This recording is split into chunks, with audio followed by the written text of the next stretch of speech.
ustedes tienen opiniones sobre el INE, por ahí vamos a hacer un enlace en cualquier momento con una de las consejeras del INE, porque en el INE también están al pendiente de lo que define el Tribunal Electoral del Poder Judicial de la Federación sobre México Libre, porque en el INE se están validando y se están contando las firmas entregadas por el pueblo, las más de 2.5 millones de firmas, porque en el INE deben de estar también al pendiente de lo que se venga en los procesos electorales, porque en el INE también están al pendiente de este desmadre que se cargan en Morena, y le agradezco a Carla Humphrey, consejera del Instituto Nacional Electoral, le agradezco que nos tome la llamada para hablar sin censura de este y otros temas.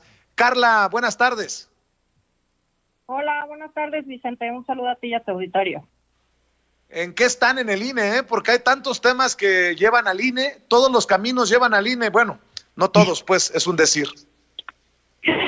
Pues sí, creo que tenemos muchos asuntos en los que estamos trabajando, muchos acuerdos, pues ya elecciones en Hidalgo, Coahuila este fin de semana, el 18, y bueno, además la encuesta de Morena, que como señalabas, pues es necesario hacer una tercera encuesta para ya entre los dos candidatos punteros para lograr determinar claramente quién ganará la presidencia de este partido. Como establecimos el principio de paridad, pues la Secretaría General ocupa a una mujer, ya sabemos quién es.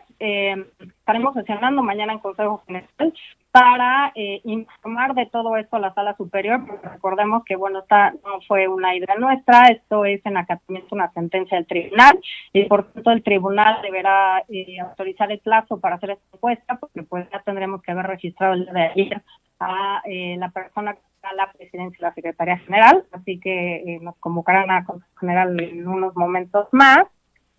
A la par, pues varios lineamientos, ¿no? En materia de paridad de género, por ejemplo, de violencia política, que queremos hacer antes de que empiecen los periodos de precampaña, con la finalidad de que los partidos políticos tengan claro cuáles son las reglas para postular sus candidaturas.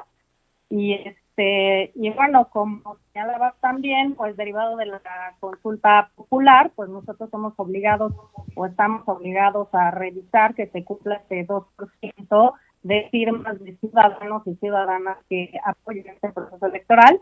Este 2% en esta ocasión y con corte al padrón al 31 de agosto corresponde a 1.820.405 ciudadanos y ciudadanas que con su firma apoyaron la realización de la consulta. Nosotros, bueno, no tenemos nada que ver claramente en la elaboración de la pregunta, esta elabora la Suprema Corte de Justicia de la Nación, pero todo lo demás lo tiene que llevar a cabo el INE. Por ejemplo, aprobar el modelo de papeletas, tiene que venir una breve explicación, descripción del tema, y la pregunta que tiene que ser contestada solo con un sí o no, los formatos y toda la documentación necesaria, aprobar lineamientos, la difusión la tenemos que hacer nosotros con los tiempos del Estado en radio y televisión, y obviamente pues el cómputo y dar a conocer los resultados de la consulta. Creo que es muy importante además señalar que para que la consulta popular tenga efectos vinculatorios deberá existir una participación de al menos 40% de las y los ciudadanos que estén registrados o estén incorporados en la lista nominal de electores, y que por un cambio constitucional esta consulta antes se preveía que se llevara a cabo el día de la jornada electoral. Ahora se mandata que es el primer domingo de agosto, y el primer domingo de agosto es el día 1 de agosto. Por tanto, bueno, en caso de que se alcance este porcentaje de firmas, pues ese será el día en que se realice esta consulta popular. Teníamos ya tiempo sin platicar, Carla Humphrey, y no había tenido la oportunidad de hacer esta pregunta. ¿Qué piensa de la pregunta que cambia la Suprema Corte de Justicia de la Nación? ¿Le parece bien, le parece mal, le pareció rebuscada, le pareció confusa? Estamos hablando de la solicitud que presenta el presidente Andrés Manuel López Obrador. Le cambian la pregunta. Esto no tiene nada que ver con la validación y el conteo de firmas de ciudadanos de a pie que piden con más de 2.5 millones de firmas la consulta popular. ¿Qué piensa de esa pregunta, que es la que quedó?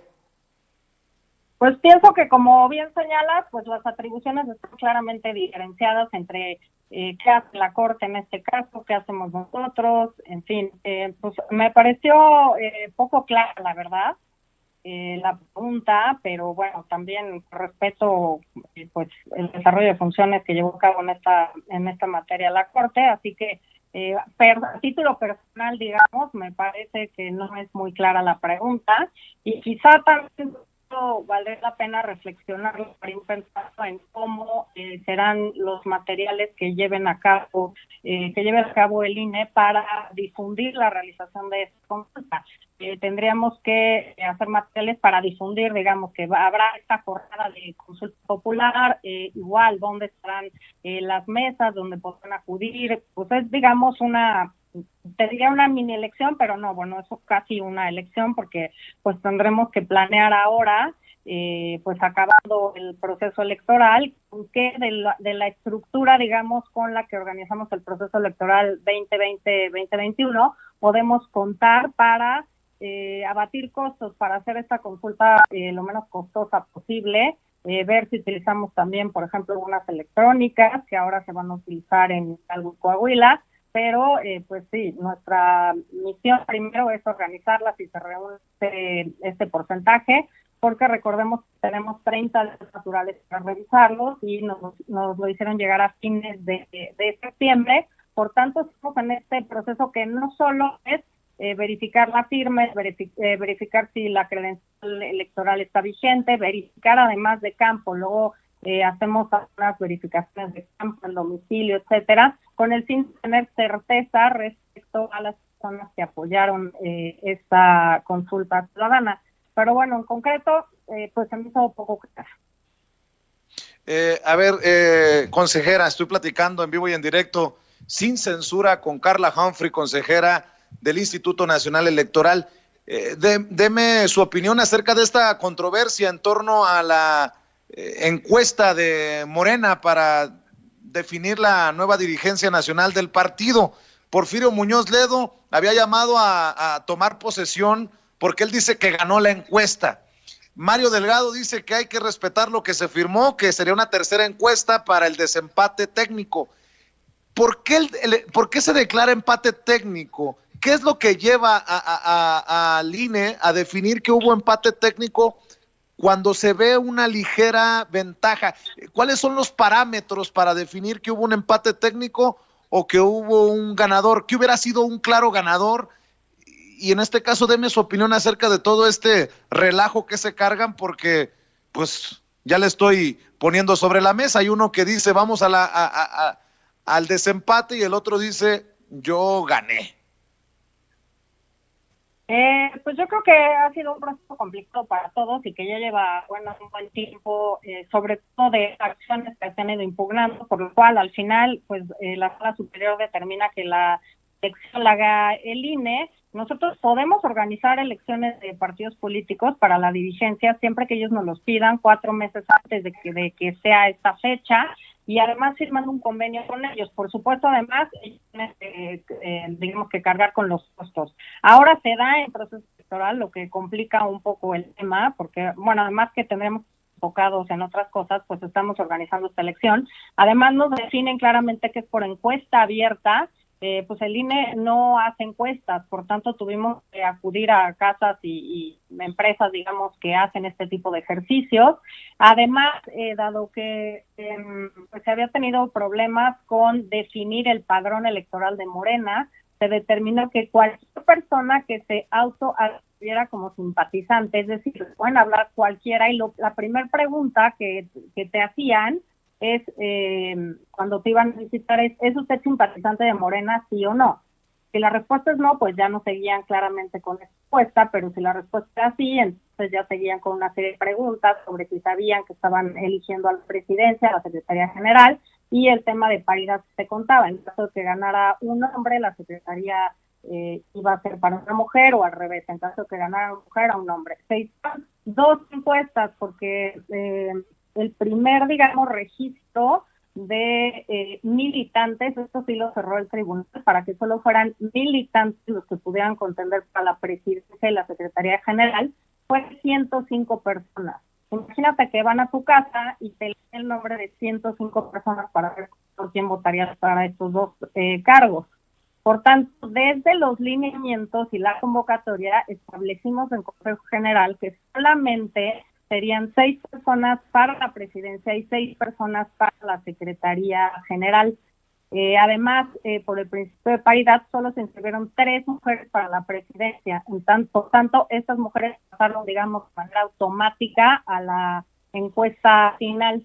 Y lo demás, bueno, fue sujeto a una encuesta que llamamos de reconocimiento. Después se hizo del 8 de octubre la encuesta, digamos, ya para definir a la presidencia y a la Secretaría General.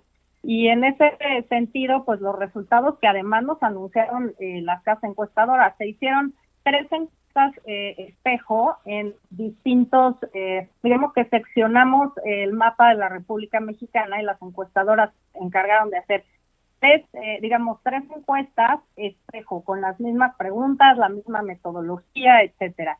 Y bueno, en los resultados que nos dieron a conocer en sesión de la Comisión de Prerrogativas, nos dieron los resultados respecto a que uno de los candidatos había obtenido el 25.34 y el otro el 25.29%, de los resultados de la encuesta.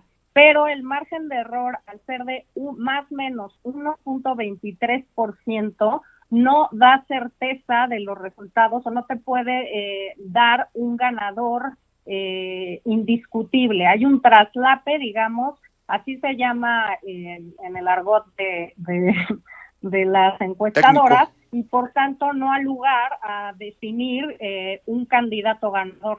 Por tanto, la idea, y además esto también está desde los lineamientos, que si había un traslape, se tendría que hacer otra encuesta. Es decir, no es un paso que ahorita nos estamos sacando de la manga, sino ya venía previsto en los propios lineamientos que hicimos, que se impugnaron, porque además hay que decir que se ha impugnado todo en este proceso, lineamientos, convocatorias, por ejemplo, los primeros resultados respecto a aquellos que no cumplían con el requisito de militancia para contender por estos cargos, emitimos un listado, este también fue impugnado, el tema de paridad fue impugnado, entonces todo ha sido un proceso complejo. Oiga, consejera, sí.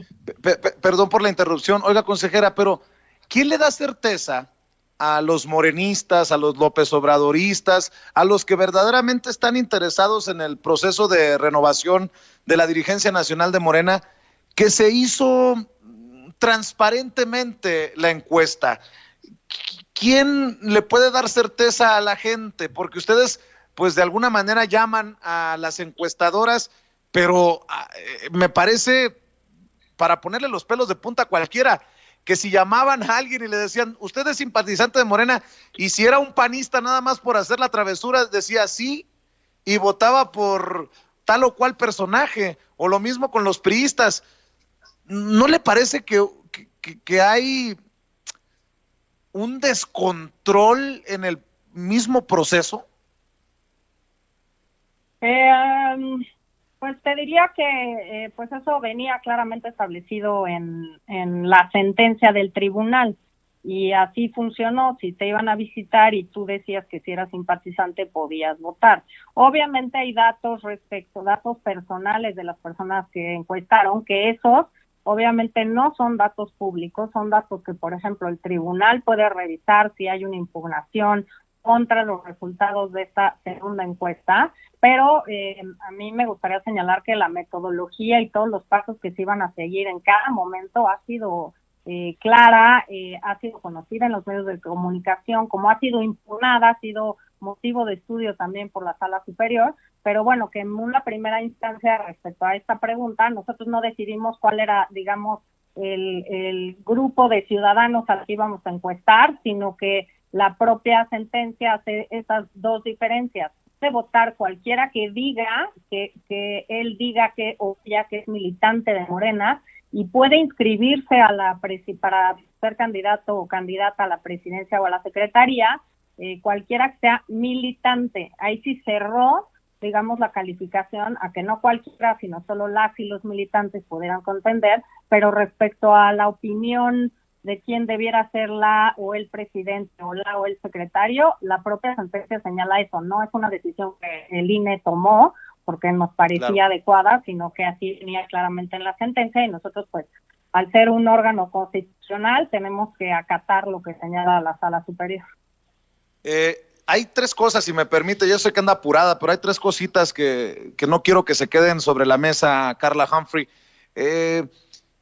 Ya se está hablando del 1 de agosto del 2021 para la consulta popular para enjuiciar a los expresidentes o la solicitud del presidente.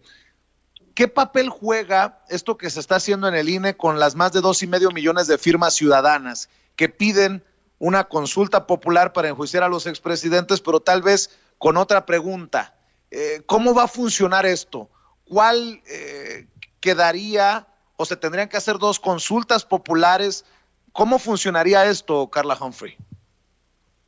El mecanismo está establecido claramente en la Constitución. El artículo 35 señala justamente que la Corte en los casos tiene que hacer dos cosas: validar si el tema que están queriendo consultar, hacer esta consulta pública, es o no constitucional. La propia Constitución establece determinadas materias en las que no cabe hacer una consulta popular. Entonces, en primer lugar, la Corte determina si es constitucional el tema de la consulta, dos, no lo es.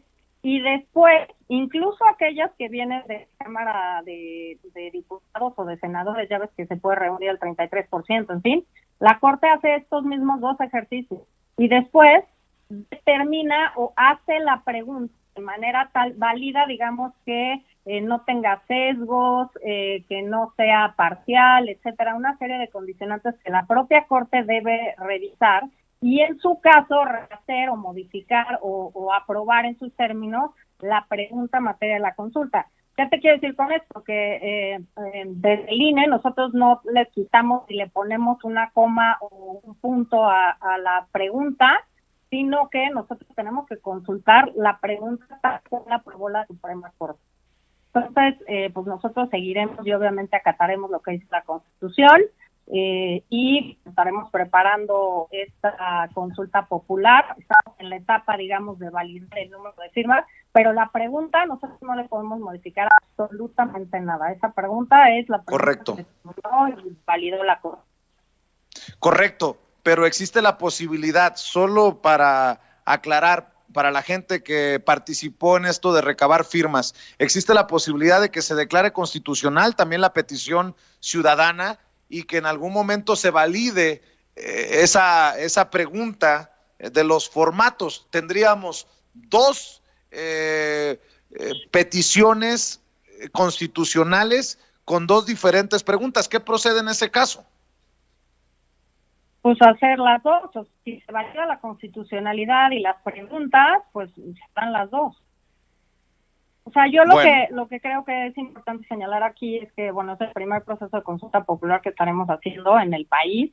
Me parece muy relevante que las y los mexicanos sepamos que tenemos este tipo de instrumentos para incidir y participar en las decisiones públicas del país y que, por tanto, bueno, es un ejercicio importante y recordemos que, como te decía, al final creo que el punto importante es que son vinculantes y participa el 40% de la lista nominal de electores. Es decir, si participa menos, el resultado de la consulta no es vinculante para ninguna autoridad.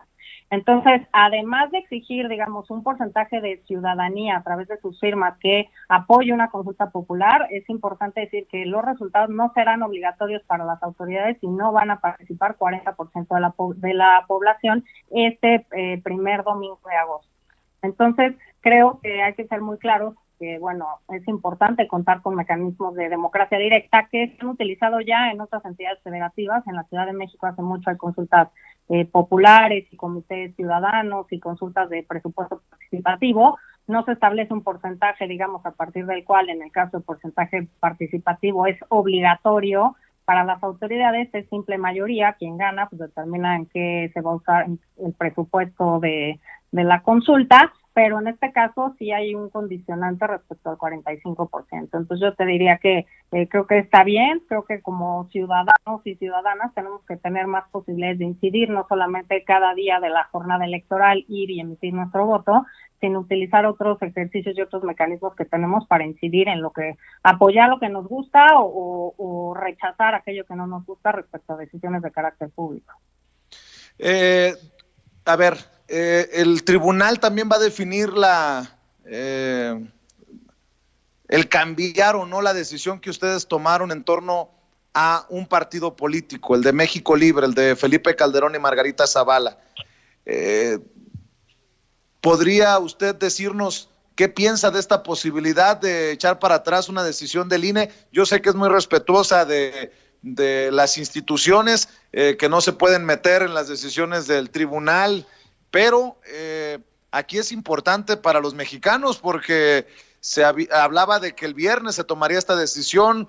Yo no sé si se ha hablado de esto, se ha escuchado de esto en el INE y cuáles son las opiniones de ustedes como consejeros. Pues bueno, nosotros tomamos esta determinación y claramente los partidos y pues los ciudadanos que no estuvieran a favor podrían haber impugnaron estas determinaciones. Nosotros la verdad es que en este momento el tribunal no tiene plazo para resolver.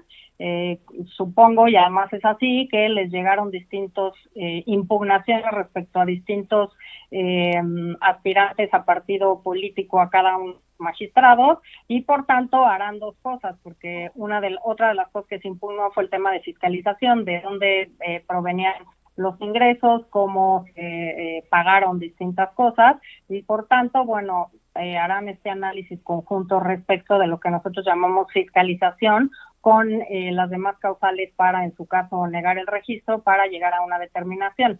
En realidad no tenemos, como te decía, plazo y pues tendremos otra vez, y ya sé que lo ves como respetuoso, pero bueno, es una obligación que tenemos, pues tenemos que acatar lo que diga el tribunal.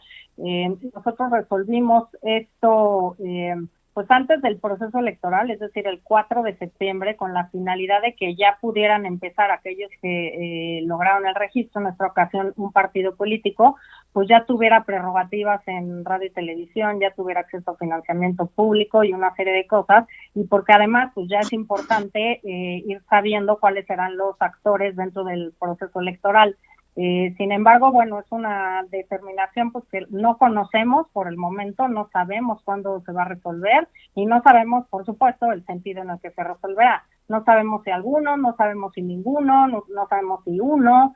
Nosotros claramente pues tenemos el cálculo respecto a las prerrogativas. El cálculo me refiero contemplado porque hay una parte del 30% del financiamiento público que se distribuye entre los partidos del nuevo registro, entonces sabremos esa bolsa, bueno, entre cuántos los tenemos que distribuir en función de lo que ordene la sala superior, pero bueno, estamos pues igual a la espera, pero bueno, sí han sido pues semanas y meses con muchos temas y creo que bueno, pasa todo por la pandemia, ¿no? Estos resultados, cuando menos la resolución del Consejo General respecto a partidos políticos de nuevo registro, se tendría que haber tomado en junio.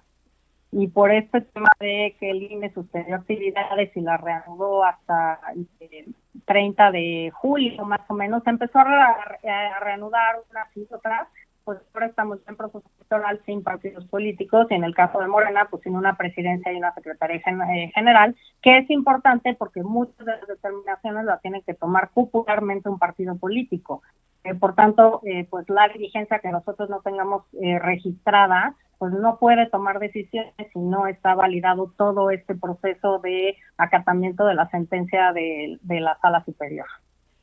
Pues le quiero agradecer, consejera, por habernos tomado la llamada, por hablar sin censura de estos temas que son relevantes en este momento para los ciudadanos, y quedemos al pendiente, si me permite, para molestarla durante el transcurso de lo que venga luego de las jornadas electorales en Coahuila e Hidalgo, si me lo permite.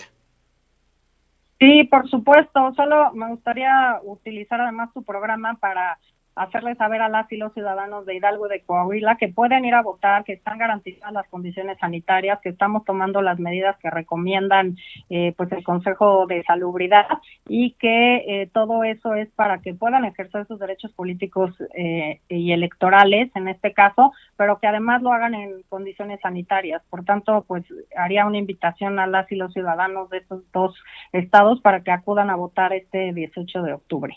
Y pues estoy a la orden, cuando quieras podemos platicar de cualquier tema que electoral, del proceso, en fin, vienen muchos muy importantes y por tanto pues estoy a la orden. Le agradezco a Carla Humphrey, consejera del INE, que nos acompaña en este espacio libre como el viento. Gracias, Carla. Gracias, Vicente. Un abrazo. Es Carla Humphrey, consejera del Instituto Nacional Electoral. Estoy viendo imágenes